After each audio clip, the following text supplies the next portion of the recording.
अस्सलाम वालेकुम, आप देख रहे हैं डॉन न्यूज़ में कमेज़बान अब्दुल गफ्फार। और जनाब बात करेंगे ना सिर्फ आज पाकिस्तान स्पोर्ट्स के हवाले से, क्रिकेट के हवाले से, बल्कि पेरिस ओलंपिक्स भी अब जो है वो 3 दिन बाद शुरू हो रहा है। तो पाकिस्तान के क्या चांसेस हैं? हमने जो आप एक सेगमेंट ऑलरेडी किया हुआ है जिसमें आपको बताया था कि 7 एथलीट पाकिस्तान के हैं, उसमें 4 क्वालिफाई किए हैं, 3 वाइल्ड कार्ड या उनको कोटे में भिजवाया गया है। तो इसके ऊपर भी बात करेंगे। पाकिस्तान की क्रिकेट आपको पता है इस वक्त अंडर डिस्कशन है।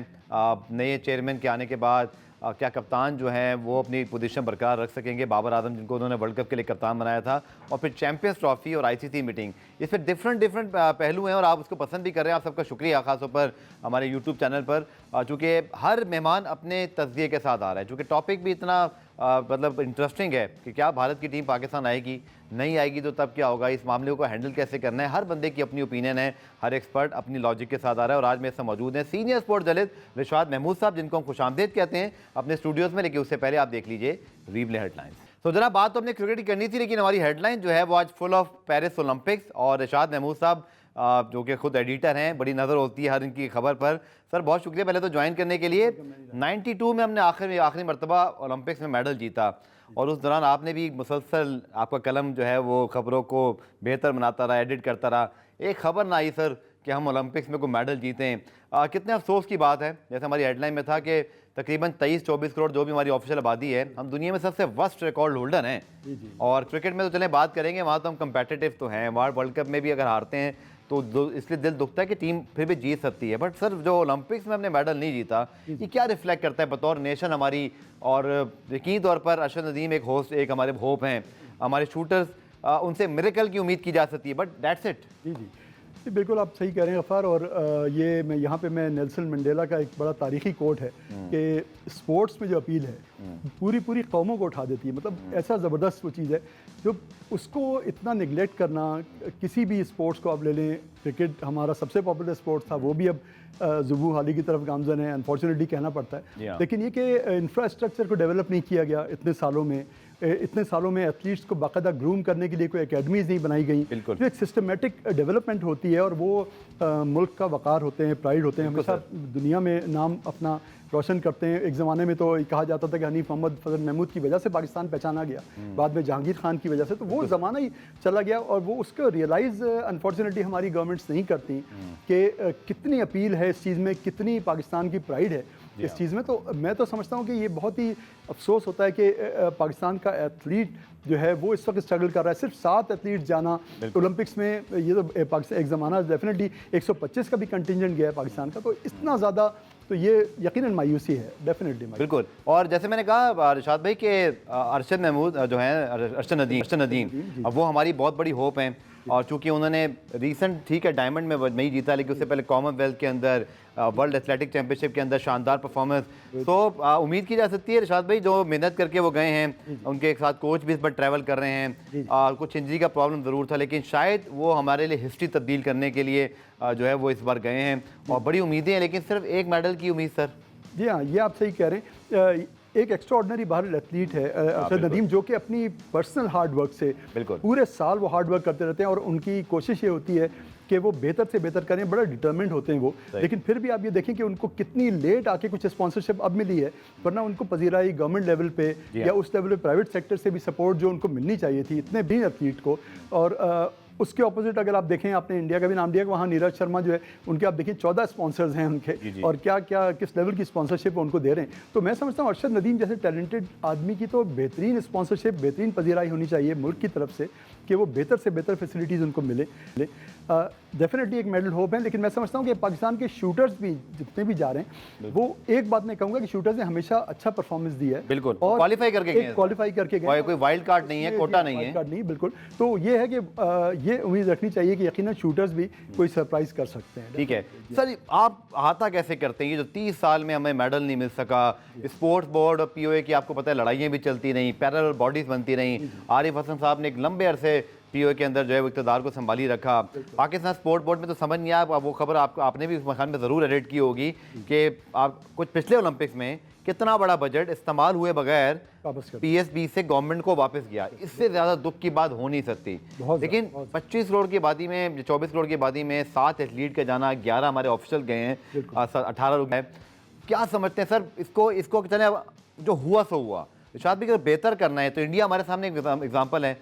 उन्होंने पिछले 15-20 साल के अंदर ओलंपिक में वो एक जाइंट पावर बन के उभरे, तो हम क्यों नहीं ऐसा कर सकते? जी हाँ, नहीं आप बिल्कुल सही कह रहे हैं। और यहाँ पे जो पाकिस्तान ने के स्पोर्ट्स ने सफ़र किया है वो मेरे ख्याल है शख्सियात से ज़्यादा सफ़र किया, क्योंकि कोई सिस्टम नहीं है, कोई ऐसा यानी सिस्टमेटिक वो नहीं है कि कोई कॉम्पिटेंट ऑफिशियल्स आएँ, वो अपनी 4 साल की 8 साल की टर्म गुजारें, उसमें वो बेहतर करें, उनकी कोई अकाउंटेबिलिटी हो। तो वही लोग, जैसे आपने जनरल आरिफ हसन का नाम लिया, उनसे पहले भी, तो इन सब के टेन्योर 30 साल 35 साल 40 साल, लेकिन कारकर्दगी सिफर है, अचीवमेंट ज़ीरो है। कोई आपने फ्यूचर इन्वेस्टमेंट नहीं की उस हिसाब से, जो कि और इतना जिसे कहते हैं ना कि वो अल्लामा इकबाल का जो मिसरा है कि ज़रा नम हो तो मिट्टी बहुत ज़रखेज़ है साकी, इतना पोटेंशियल है। अभी आप देखें ज़रा सा कुछ सपोर्ट मिलता है वॉलीबॉल को, कुछ सपोर्ट मिला तो कहाँ से कहाँ जीती पाकिस्तान में, बिल्कुल, मतलब ऑस्ट्रेलिया को हराया। थोड़ी सी सपोर्ट की ज़रूरत है, थोड़ी सी अटेंशन की ज़रूरत है, एक कॉम्पिटेंट ऑफिसर वहाँ जाके बैठे, तो मेरे ख्याल में बहुत कुछ हो सकता है। चलिए पुरानी ब्रेक शामिल करते हैं शाह साहब। आके फिर हमारे नाजरीन ने भी कुछ हमसे बात की थी कि जी अरशद नदीम हैं हमारे शूटर थे, ये इनएक्शन किस किस दिन होंगे, तो उनकी भी हम डिटेल लेकर आएँ जी आपके सामने। आज बताएंगे कि कब आपने जो है वो टीवी के सामने बैठना है और किस तारीख को हमारी जो है ना वो जो हमारे एथलीट हैं ये पेरिस ओलंपिक्स में इनएक्शन होंगे। और साथ साथ फिर क्रिकेट की बात किए बगैर तो हम रह नहीं सकते, उसके हवाले से बात करेंगे शॉर्ट कमर्शियल ब्रेक के बाद। तो जनाब पुराने में हमारे साथ मौजूद है सीनियर स्पोर्ट्स जर्नलिस्ट इरशाद महमूद साहब। लेकिन इरशाद साहब पहले मैं ज़रा वो लोगों को फिक्सचर बता दूं, पाकिस्तान का जो खिलाड़ियों का एथलीट का शेड्यूल है, चूँकि हमारी नज़रें ज़रूर है 26 जुलाई से जो है वो ज़रूर पेरिस ओलंपिक शुरू हो रहा है, लेकिन उसके बाद हमारी मेडल होप यानी कि अरशद नदीम जो हैं वो 8 अगस्त को जो है वो इस ओलंपिक्स में जो है वो अपने सलाहियतों के जोर दिखाएंगे। लेट्स होप कि वो राउंड 1 से आगे निकलें और फाइनल तक जाएँ। इसी तरह अगर हम बात करते हैं फ़ाइका रियाज, जिन्होंने जो इनको शायद वाइल्ड कार्ड जो है वो एंट्री मिली है, वो जनाब होंगी 2 अगस्त को। उसके बाद शूटिंग में कशमाला तलत जो है वो अपना राउंड खेलेंगी पहले 27 जुलाई को, और उसके बाद जो दूसरी कैटेगरी है 25 मीटर पिस्टल में उसमें 2 अगस्त को। गुलफाम जोसेफ जो है 27 जुलाई को जो है वो इन एक्शन होंगे, और फिर 29 जुलाई को भी उनके मुकाबला है। इसी तरह शूटिंग में गुलाम बशीर जो है वो 25 मीटर रैपिड फायर के अंदर जो है 4 अगस्त को जो है मदे मुकाबिल होंगे। और फिर आखिर में बात करते हैं जनाब तो स्विमिंग में मोहम्मद अहमद गए हुए हैं, तो वो जनाब जुलाई 28 को, और इस तरह स्विमिंग में जहारा जो है वो 28 जुलाई को जो है वो जो है अपने इन एक्शन होंगी। लेकिन जो हमारी पोटेंशियल मेडल होप्स हैं वो तो मैंने आपको बता ही दी। कमिंग बैक टू इरशाद साहब क्रिकेट, क्योंकि उसके बगैर हम रह नहीं सकते। मैं चाह रहा था आपका भी ओपिनियन ज़रूर हासिल करूँ। बड़ा हैपनिंग रहा ये ICC का इजलास, लेकिन वो कहता है जी कभी कभी खोदा पहाड़, और आगे आपको मुहावरा पता है, लेकिन वो प्रेस रिलीज में चैंपियंस ट्रॉफी का जिक्र नहीं था। आपका बड़ा वसी तजर्बा है एडिटरशिप का, डॉन में भी आप रहे और आप एक और दूसरे रोजनामे से आप वाबस्ता हैं। आपकी क्या असेसमेंट है सर, ये जो जिक्र ही नहीं है प्रेस रिलीज में, how you see this as editor कि इसके अंदर क्या कोई खबर छुपी हुई है?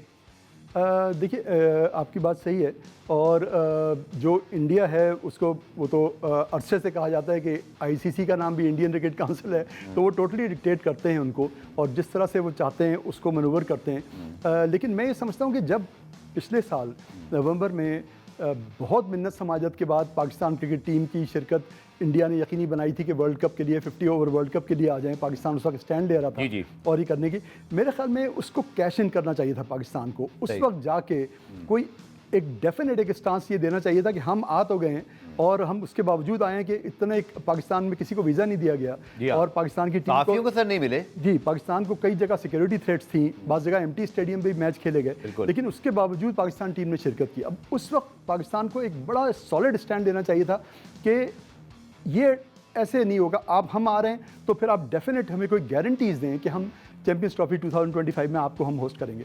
तो ये उस वक्त मैं समझता हूँ कि फुकदान इसका रहा कि इस चीज़ को पाकिस्तान क्रिकेट बोर्ड जो है वो प्रॉपरली मार्केट करता, एक बड़ा सॉलिड स्टांस इस पर रखता।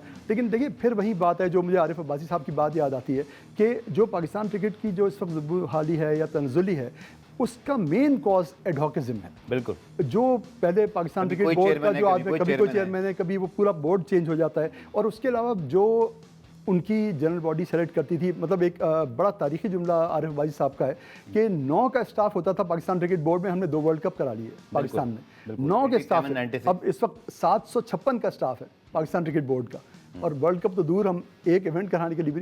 तो ये मेरे ख्याल में ये रिफ्लेक्ट करता है पूरली पाकिस्तान के ऊपर। पाकिस्तान को बहुत ज़्यादा उस वर्ल्ड कप को 50 ओवर वर्ल्ड कप को तो पाकिस्तान को मैं समझता हूँ बहुत कैश इन करना चाहिए था और डेफिनेट कोई कंडीशन सेट करनी चाहिए थी, लेकिन वो नहीं किया। अब इस वक्त देखिए फिर आपने बिल्कुल अभी सही की बात की थी कि अभी काफ़ी वक्त बाकी है उसके बीच में। इस वक्त अफगानिस्तान ने भी कमिट कर दिया है और टीमों ने, लेकिन वो इंडिया उनको किस तरह से इन्फ्लुएंस करेगा। जो आज स्टेटमेंट बासित अली का भी जय शाह के खिलाफ है कि उन्होंने कहा है कि बासित अली ने कहा है कि जय शाह इन्फ्लुएंस कर रहे हैं दूसरी टीमों को कि आप चैंपियंस ट्रॉफी में शिरकत ना करें, आहिस्ता आहिस्ता अपनी पीछे हटें ताकि वो हमारा भी केस स्ट्रांग हो जाए। तो वो ये चीज़ हमारे क्रिकेट बोर्ड को, हमारे लोगों को भी एक प्रॉपर मार्केटिंग स्ट्रेटजी इसकी डेवलप करनी चाहिए। किस तरह से हमारे जो हामी ममालिक हैं और जो ममालिक डेफिनेटली अच्छी क्रिकेट खेलना चाहते हैं, वेन्यू कोई भी हो, उनको आप अपनी तरफ करें और उनकी तरफ से आप एक सॉलिड स्टांस दें जिससे इंडिया भी प्रेशर में आए। तो वो चीज़ आपको नज़र नहीं आती, उस तरह के एक्सपर्ट्स पाकिस्तान क्रिकेट बोर्ड में नज़र नहीं आते आपको, which is very unfortunate. Sir आप फोर्स ही क्या कर रहे हैं? आप जो अभी इस मीटिंग में तो एजेंडे में था ही नहीं, इसलिए फिर प्रेस रिलीज में मेंशन नहीं है, लेकिन ज़ाहिर बात है शायद अक्टूबर में आपको पता है, फिर नवंबर में आईसीसी के चेयरमैनशिप के इंतखाबात आ रहे हैं, जय शाह साहब इंटरेस्टेड भी हैं। क्या इसमें भी कुछ, इसमें बल्कि मुझे पहले ब्रेक लेना है माजरत के साथ, ब्रेक से जब वापस आएंगे तो बात करेंगे कि क्या मामले को इसीलिए प्रोलॉन्ग स्मार्टली किया जा रहा है कि मकसद हासिल पूरा हो जाए, उसके बाद देखी जाए पाकिस्तान को क्या प्रोएक्टिव किस्म की अप्रोच यहाँ दिखानी है। डिस्कस करेंगे शॉर्ट कमर्शियल ब्रेक के बाद। पुनः रिप्ले में खुशामदीद। और आई थिंक अब थोड़ा सा टॉपिक मजीद चेंज करते हैं, रिशाद साहब की मौजूदगी का फ़ायदा उठा के इनकी एक्सपर्ट ओपिनियन हासिल करते हैं। रिशाद साहब, मोहसिन नकवी साहब के आने के बाद उन्होंने बाबर आजम को बहाल किया कप्तान के तौर पर, और फिर इस पर कुछ बदमज़गी भी हुई। शाहीन शाफिदी को सिर्फ 5 मैचेस के बाद हटाया गया, लेकिन अब भी सूरत हाल कुछ वाज़ेह नहीं है। उसकी 2 वजूहात हैं। एक तो ये कि हमें टेस्ट सीरीज़ खेलनी है अगस्त में, और नवंबर में हमारी वाइट बॉल सीरीज़ है। टेस्ट के कप्तान तो शान मसूद जैसन गिलेस्पी ने हम सबको कंफर्म कर दिया अपने हालिया दौरे कराची में और पाकिस्तान में, बट लिमिटेड ओवर्स की कैप्टनशिप के ऊपर एक अनसर्टनटी बरकरार है। ये क्यों है? क्या इस वजह से कि वक्त बहुत है तो पाकिस्तान क्रिकेट बोर्ड कुछ अभी कहते हैं ना, वक्त से पहले तनाज़ा नहीं चाहता, या अभी तक कुछ फैसला नहीं हुआ? आप इसको कैसे एनालाइज करते हैं? देखिए, ये मैं आपको बिल्कुल एक डेफिनेट इत्तला बता रहा हूँ कि जिस वक्त 50 ओवर वर्ल्ड कप में पाकिस्तान हार के आया जी, तो उस वक्त बाबर आजम को हटाया गया। बाबर आजम को जब दोबारा कैप्टनसी के लिए बुलाया गया तो उन्होंने डेफिनेटली 2 शर्तें रखी थी। एक तो ये कि कैप्टनसी आप मुझे देंगे तो लॉन्ग टर्म देंगे, ये उनकी डेफिनेट शर्त है पहली। ये इससे टोटली मोहसिन नकवी ने एग्री किया था, अब वो इससे बैक ऑफ नहीं कर सकते, वो उसके पाबंद हैं। आप ये देखिएगा कि बाबर आजम, इसीलिए फिर कोई अनाउंसमेंट नहीं हुआ है जी, कोई अनाउंसमेंट नहीं हुआ। और दूसरी चीज़ ये थी कि सिलेक्शन में, प्रॉपर सिलेक्शन कमेटी में बाबर आजम को फुल्ली पार्टिसिपेट करने का मौका दिया गया कि वो सेलेक्टर्स के साथ बैठेंगे। ये उनकी 2 शराइत थी। तो इसमें से उस शराइत से वो एकदम बैक ऑफ नहीं कर सकते, बिकॉज फिर अगेन बाबर जो हैं उनकी तरफ से कोई रिवोल्ट आ सकता है कि भाई मैं पाकिस्तान के लिए नहीं खेलूंगा या समथिंग लाइक दैट, कोई स्टैंड ले सकते हैं वो।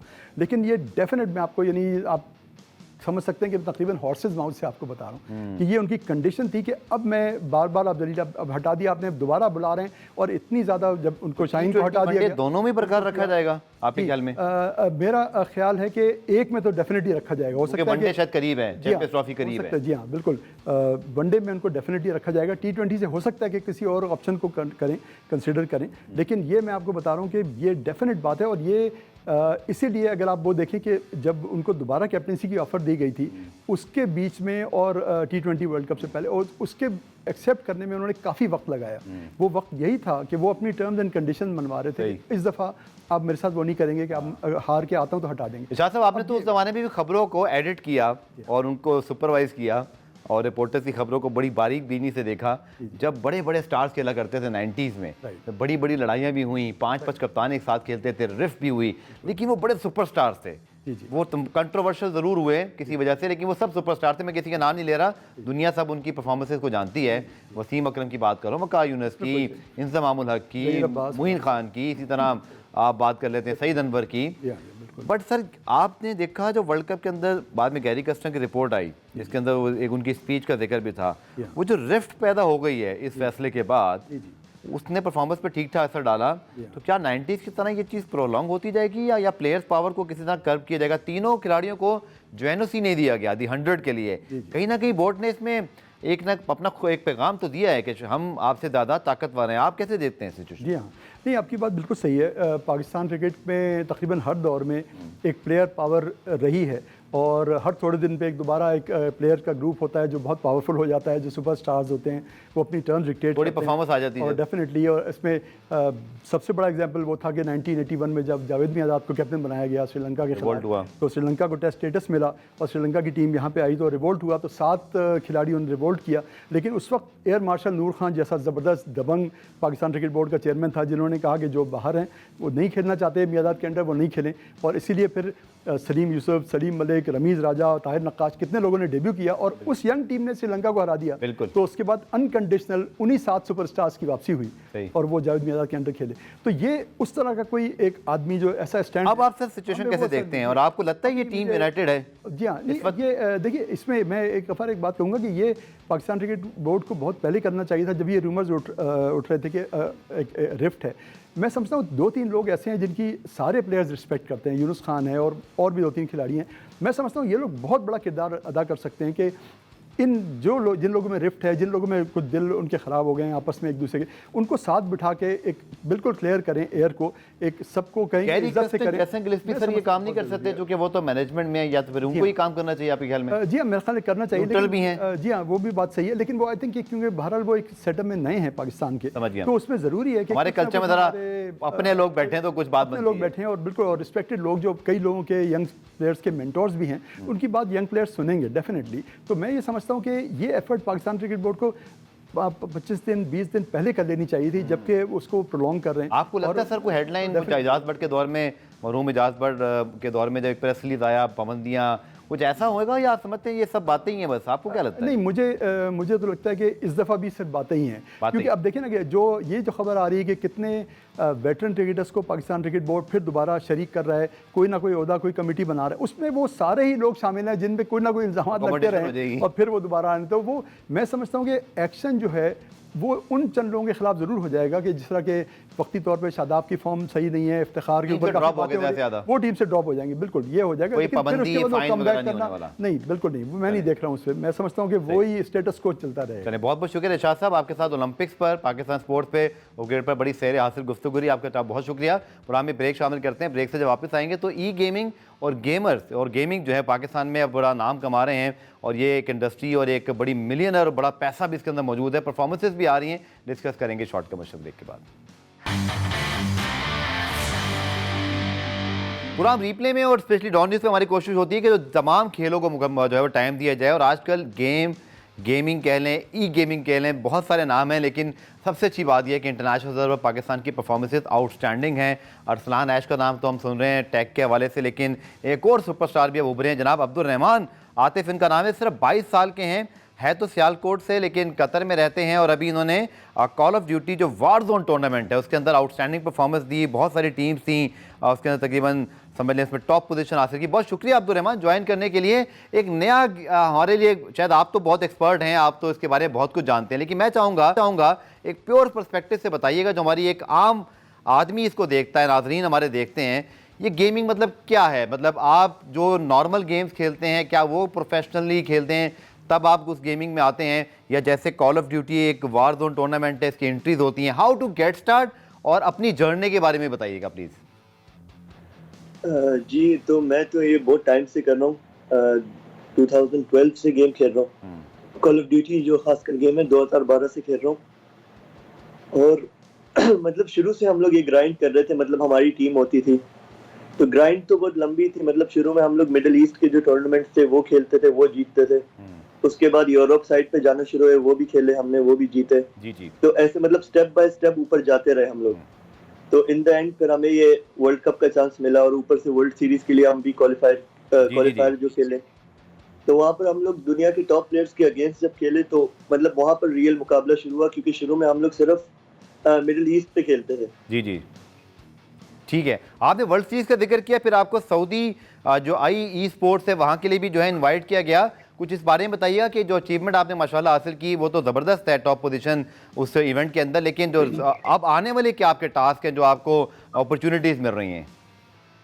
तो हमारा असल में focus world series of Warzone था। हमें नहीं पता था ये वर्ल्ड कप आने लगा है। इन्होंने बहुत सडनली जब अनाउंस किया तो हम लोगों को भी इन्होंने इनवाइट दी थी, क्योंकि हम लोग लास्ट ईयर जो मिडिल ईस्ट का वर्ल्ड सीरीज था क्वालिफायर, उसमें हम नंबर 1 आए थे। तो अभी जो हमारा मेन फोकस था वर्ल्ड सीरीज ऑफ वॉरजोन था, वो जी। अभी तक उन्होंने अनाउंस नहीं किया, सितंबर में है। ठीक वो है। भी मतलब we are gonna play for $1 million वहाँ भी। ओके, अब्दुल रहमान साहब, इस वक्त बहुत ज़्यादा दुनिया में इस वक्त जो है वो, और पाकिस्तान में स्पेशली ये प्रोग्राम देखा जा रहा होगा, फिर बाद में यूट्यूब पर आएगा, जो हमारे नौजवान हैं जो गेमिंग खेलते हैं, जिनको एक ज़माने में लोग डांटा करते थे, भाई गेम नहीं खेलो, पढ़ाई पे जो दो, अब उलट हो गया। अब गेमर्स के पास भी बड़ी अपॉर्चुनिटीज़ हैं, इसमें पैसा भी बहुत इन्वॉल्व है, मिलियंस की बातें होती हैं।